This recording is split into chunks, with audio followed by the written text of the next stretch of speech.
राज्यातील वरिष्ठ शिवसेना नेते आणि विधान परिषदेचे विरोधी पक्षनेते अंबादास दानवे यांना मिळणाऱ्या धमक्यांच्या पार्श्वभूमीवर त्यांच्या सुरक्षेत वाढ करण्यात यावी अशी मागणी शिवसेना पक्षाच्या प्रतिनिधींनी पोलीस आयुक्त प्रवीण पवार यांना निवेदन सादर केले।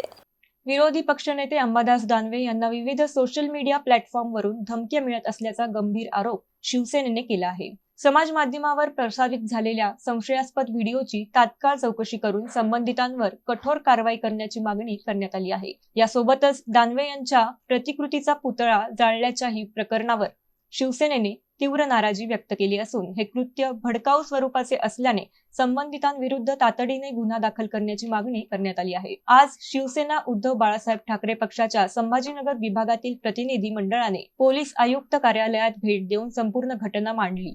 दानवे यांची सुरक्षा तातडीने वाढवावी आणि दोषींवर कठोर कारवाई करावी असे निवेदन पोलीस आयुक्तांना देण्यात आले।